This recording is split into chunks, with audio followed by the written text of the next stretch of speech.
Hello students, now we will solve questions of issue of shares which is related to oversubscription of shares and method is pro rata basis.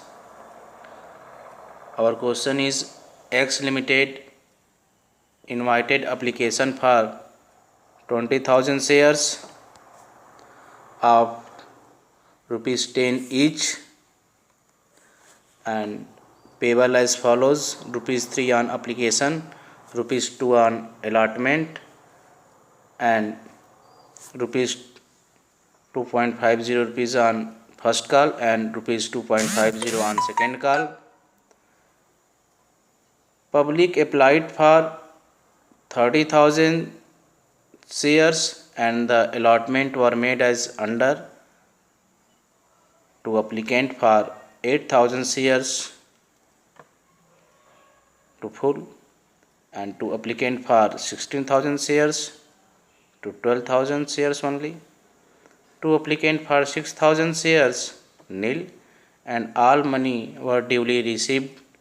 Pass journal entry. Dear students, हम लोग जो है अपने company account के इस chapter में issue of shares में discuss कर रहे थे पिछले लेक्चर से कि कैसे जब ओवर सब्सक्रिप्शन हो जाता है, ओवर सब्सक्रिप्शन के केस में हम कैसे जर्नल एंट्री पास करेंगे। ओवर सब्सक्रिप्शन का हमने आपको बताया था कि अगर कंपनी जितना शेयर इशू करना चाह रही है उससे ज़्यादा अगर पब्लिक इंटरेस्टेड है शेयर लेने में, एप्लीकेशन अगर ज़्यादा क्लियर आ गया, एक्सेस आ गया एप्लीकेशन इशू से, तो उस कंडीशन में ओवर सब्सक्रिप्शन का कंसेप्ट बनता है। और ओवर सब्सक्रिप्शन के लिए हमें दो तरीके से ट्रीटमेंट करने होते हैं। अकाउंटिंग ट्रीटमेंट इसके लिए हमने बताया फर्स्ट कि जो भी एप्लीकेशन के एक्सेस मनी आए हैं उनको या तो रिफ़ंड कर दिया जाता है, रिफ्यूज़ कर दिया जाता है, रिटर्न कर दिया जाता है, या तो आगे के लिए एडजस्टमेंट किया जाता है प्रो राटा बेसिस से पार्शियली। तो इसमें बेटा कंपनी जो एक्स लिमिटेड है वह 20,000 शेयर्स इशू करना चाह रही है और एक शेयर जो है 1 शेयर 10 रुपीज़ का है। लेकिन पब्लिक जो अप्लाई किया शेयर के लिए वो 30,000 के लिए आया, तो 20,000 इशू करना चाह रही है। पब्लिक ने 30,000 के लिए अप्लाई कर दिया,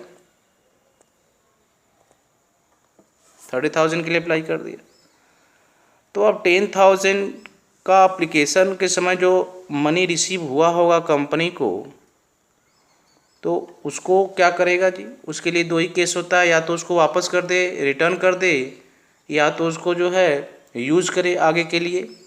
तो यहाँ पे प्रो राटा बेसिस फॉलो करना है, क्योंकि देखो किसी के शेयर को कैंसिल नहीं किया है। कैंसिल करने का सेंस यह है कि यह नहीं कहा है कि नहीं 20,000 शेयर्स इशू किए जाएंगे और 10,000 के शेयर्स का एप्लीकेशन मनी रिटर्न कर दिया जाएगा, ऐसी कोई बात नहीं है। वह कह रहा है कि जो 8,000 शेयर्स के लिए जो एप्लीकेंट अप्लाई किए थे, जो पब्लिक में से जो लोग 8,000 शेयर मांगे थे, एक ऐसा पर्सन जो 8,000 शेयर मांगा था उसको कंपनी डिसाइड किया है फुल देने के लिए, पूरा का पूरा उसे दे देगी। एक एप्लीकेंट है वह 16,000 शेयर के लिए अप्लाई किया था, उसे जो है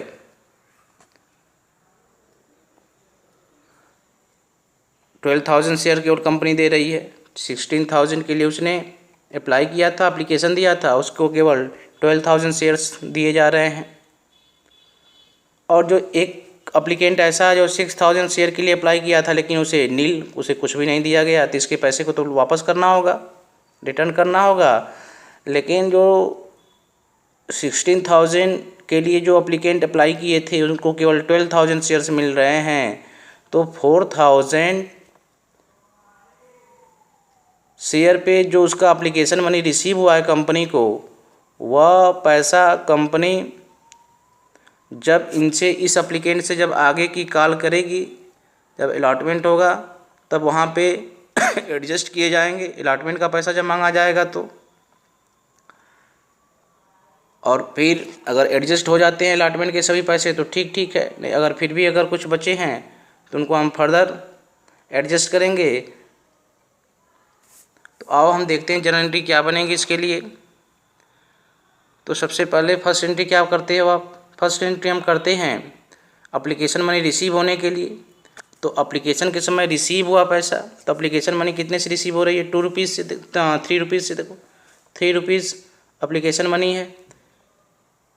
लेकिन एप्लीकेशन कितने नंबर ऑफ़ शेयर पे रिसीव हुआ कंपनी को? 30,000 नंबर ऑफ़ शेयर्स पे, क्योंकि पब्लिक जितना शेयर के लिए अप्लाई किया उतने के लिए वो आप एप्लीकेशन मनी दी होगी।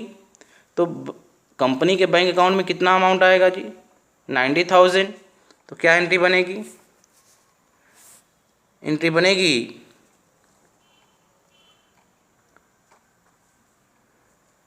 Bank account debit to share application account. Application का पैसा आया जी, एप्लीकेशन का अमाउंट आया 30,000 शेयर पे, और एप्लीकेशन मनी कितनी है? 3 रुपीज़ है। तो 90,000 रिसीव हो गया एप्लीकेशन का पैसा।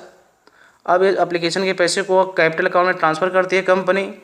तो कैपिटल अकाउंट में जब ट्रांसफ़र करना शुरू किया तो उसमें वो देखा कि हमारे पास 90,000 जो अमाउंट आए हैं वह 30,000 शेयर के लिए आए हैं, लेकिन हमें इशू करना है केवल 20,000 ही शेयर्स। तो 20,000 के शेयर्स को ही अपने कैपिटल अकाउंट में ट्रांसफ़र करेगी। बोलो जी, यानी 20,000 जितना उसको इशू करना है उतना ही वह ट्रांसफ़र करेगी अपने कैपिटल अकाउंट में। 90,000 में से 60,000 उसने अपने कैपिटल अकाउंट में ट्रांसफ़र कर दिया, और बाकी जो हुआ उसके लिए कर रहा है इनका 8,000 वाले के तो कोई प्रॉब्लम नहीं, जितना के लिए वो अप्लाई किया था उतना उसको मिल गया। प्रॉब्लम है यहाँ पे 16,000 शेयर्स पे और 6,000 शेयर्स पे। तो 16,000 शेयर के लिए जो अप्लाई किया था उसका तो 12,000 मिला। तो 12,000 ही शेयर कैपिटल में ट्रांसफ़र हुआ होगा एप्लीकेशन का पैसा। 4,000 अभी जो पैसा मिला है उसको रिटर्न नहीं किया जाएगा, उसको अलॉटमेंट से एडजस्ट किया जाएगा। किससे एडजस्ट किया जाएगा जी? अलॉटमेंट से एडजस्ट किया जाएगा। तो उसका जो 4,000 शेयर का जो एप्लीकेशन मनी है उसको हम ट्रांसफ़र कहाँ कर देंगे जी? अलॉटमेंट अकाउंट में। और फिर जब इसको अलॉट किया जाएगा तो इससे जब पैसा मांगा जाएगा 16,000 शेयर से, तो उतना पैसा उसका एडजस्ट करके लिया जाएगा। तो हम 4,000 शेयर का अलॉटमेंट मनी में ट्रांसफ़र कर देंगे एप्लीकेशन मनी को। 4,000 शेयर पे जो एप्लीकेशन मनी रिसीव हुआ है 3 रुपीज़ के रेट से, उसको हम कहाँ अलॉटमेंट के लिए कि चलो ठीक है, यह जो शेयर थे 16,000 शेयर जिन्होंने अप्लाई किया था 16,000 शेयर के लिए उनको 12,000 मिला है, उनका 4,000 शेयर का अभी पैसा एप्लीकेशन का है कंपनी के पास। या आगे जब इनको अलॉट करेगी शेयर तो जब अलॉटमेंट का पैसा जब मांगेगी, मनी मांगेगी, तो उस समय एडजस्ट कर लिया जाएगा। एडवांस में रिसीव हो गया इनका, तो उनको हम अलॉटमेंट में भी शो कर दिए। और जो 6,000 शेयर के लिए अप्लाई किए थे जिनको कुछ नहीं मिला, इनके पैसे को वापस करना होगा, रिटर्न करना होगा। तो इनके पैसे को हम जो है एप्लीकेशन मनी जो इसमें रिसीव हुई थी उसमें से इनको वापस कर देंगे एप्लीकेशन का पैसा। बताओ, तो एंट्री क्या बनी? शेयर एप्लीकेशन अकाउंट डेबिट 90,000 से to share capital account. Share capital account में हम केवल वही अमाउंट ट्रांसफ़र करेंगे। शेयर कैपिटल अकाउंट में हम कौन से अमाउंट ट्रांसफ़र करेंगे जी? जितना हम शेयर इशू किए हैं उसी शेयर का एप्लीकेशन का पैसा हम शेयर कैपिटल अकाउंट में ट्रांसफ़र करेंगे 60,000। 4,000 शेयर हम इशू नहीं किए अभी, जिसके लिए एप्लीकेशन मनी मिल गया है, क्योंकि 16,000 के लिए वो अप्लाई किया तो उसे 12,000 ही मिला, लेकिन वो 4,000 के शेयर के लिए भी तो एप्लीकेशन मनी दे रखा है, तो इससे आगे भी मांगा जाएगा, इससे भी अभी अलॉटमेंट मनी मांगना है, कॉल मांगना है, तो वो उसके 4,000 शेयर के ऊपर जो एप्लीकेशन मनी उसका है उसको एडवांस में रख लिया गया। कहा गया कि चलो अलॉटमेंट में हम इसको एडजस्ट कर लेंगे, तो अलॉटमेंट अकाउंट में ट्रांसफ़र कर दिया गया 12,000 को, और 6,000 शेयर के लिए जो अप्लाई किया था उसे कुछ नहीं मिला था, लेकिन वो एप्लीकेशन मैंने दिया था तो उसको हम दे दिए, उसको रिटर्न कर दिए। तो एंट्री क्या बनी, share application account debit to share capital account to share allotment account to bank account. Clear है, application money transfer means capital account में ट्रांसफ़र हो गया, अलॉटमेंट अकाउंट में एडजस्ट करने के लिए ट्रांसफ़र हो गया, और बैंक अकाउंट से क्या हुआ जी, पेमेंट हो गया, वापस कर दिया जाएगा, रिटर्न कर दिया जाएगा। जितने नंबर ऑफ शेयर के अगेंस्ट एप्लीकेशन मनी रिसीव हुआ था और उनको कोई अलॉटमेंट नहीं हुआ, इनको कुछ नहीं दिया गया।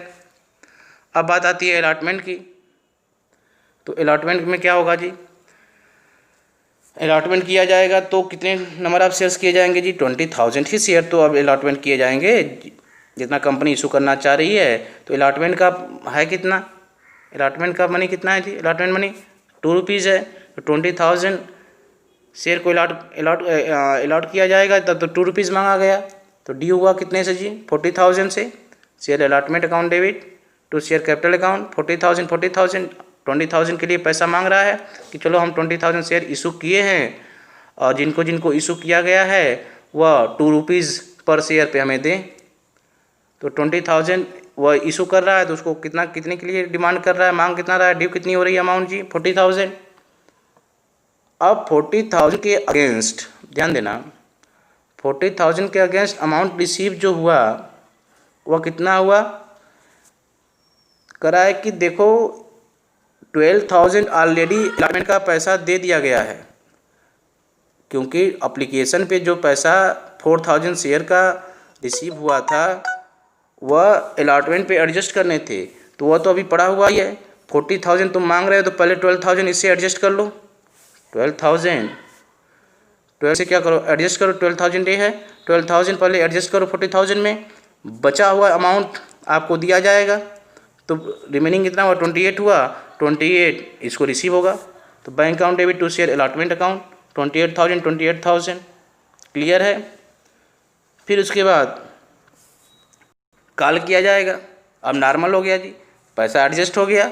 अगर यहीं पर यहाँ पे 12,000 जो एक्सेस मनी एप्लीकेशन का है उसको अलॉटमेंट में एडजस्ट करने के लिए ट्रांसफ़र किया गया है अलॉटमेंट अकाउंट में, और जब अलॉटमेंट मांगा गया, अलॉटमेंट में मनी मांगा गया, अगर यह अमाउंट इसके इक्वल रहता और इसके इक्वल रहता तब तो यह एंट्री की कोई ज़रूरत ही नहीं पड़ती, क्योंकि यहाँ से ऑलरेडी उसके पास है।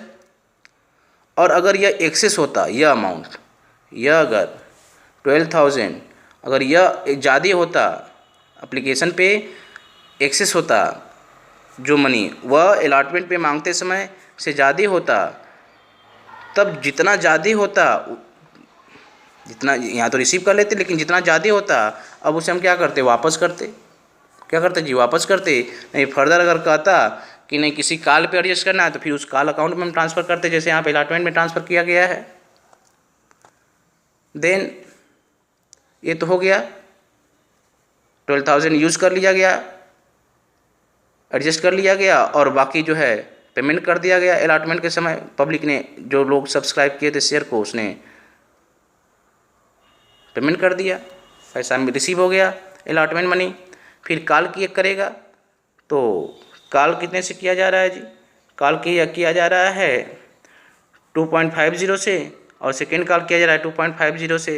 लेकिन कॉल भी अब वो सब काम किस पे होगा, 20,000 शेयर्स पे होंगे ना, क्योंकि 20,000 शेयर को ही वो इशू किया है, तो 20,000 शेयर का अलॉट मनी लेगा, फर्स्ट कॉल मनी लेगा, सेकेंड कॉल मनी लेगा, अब 20,000 शेयर पे। तो फर्स्ट कॉल डी हुआ, तो फर्स्ट कॉल डी हुआ कितने से जी, 50,000 से, 50,000 से, क्योंकि शेयर हमारे कितने थे, 20,000, और 2.50 से जब मल्टीप्लाई करो कितना आएगा 50,000। तो फर्स्ट कॉल डी हो गया, फर्स्ट कॉल रिसीव हो गया। फर्स्ट कॉल ड्यू की एंट्री, रिसीव की एंट्री। ड्यू की एंट्री क्या होगी जी? First share first call account debit to share capital account 50,000 bank account debit to share first call account, bank account debit to share first call account 50,000 ये receive हो गया, amount receive on first call. And then final या second call मांगा गया तो due हुआ amount, share final call account debit to share capital account 50,000 और final call receive हो गया तो bank account debit to share final call account. तो इसमें कोई प्रॉब्लम है नहीं, केवल हमें यह सीखना था कि जो एक्सेस एप्लीकेशन मनी है उसका यूज़ कैसे करना है। तो एक्सेस एप्लीकेशन मनी को क्योंकि प्रोडाटा बेसिस है तो हम यूज़ करते हैं कहाँ जी? पहले सबसे अलॉटमेंट पे यूज़ करते हैं। अलॉटमेंट पे यूज़ ना से ज़्यादा हो गया, अगर अलॉटमेंट मनी जितना डिमांड किया जा रहा है और उससे ज़्यादा अगर एप्लीकेशन पे पैसा रिसीव हो चुका है एक्सेस, तो उसको तो हम ले लेंगे, रिकवर कर लेंगे और बाकी पैसे कॉल के लिए रख लेते हैं। लेकिन यहाँ पे 4,000 शेयर पे एक्सेस मनी आया हुआ है जो कितना है जी? जो है तुम्हारा 12,000। तो जब कॉल किया, जब अलॉटमेंट किया गया और अलॉटमेंट मनी मांगा गया 40,000, तो उसमें से कहा जाएगा ना कि देखो 12,000 पहले हमारा एप्लीकेशन मनी एक्सेस था जिसको हमने ट्रांसफ़र कर रखा है अलॉटमेंट अकाउंट में कि अलॉटमेंट जब पैसा मांगा जाएगा तो हम यूज़ करेंगे, तो पहले वह अमाउंट यूज़ कर लो आप। तो यूज़ कर लिया गया। देखो जी अलॉटमेंट का मनी अब उतने से अलॉटमेंट मनी उतने से कम मिलेगा अब। तो 28 रिसीव हुआ, 28 रिसीव हुआ और बाकी एज यूजुअल हमने कॉल का डिमांड किया और कॉल का मनी रिसीव किया। Is it clear? तो इसी तरह से हम लोग क्वेश्चन डिस्कस करेंगे आगे भी। इसको आप देख लो, कोई प्रॉब्लम है तो पूछ लेना। और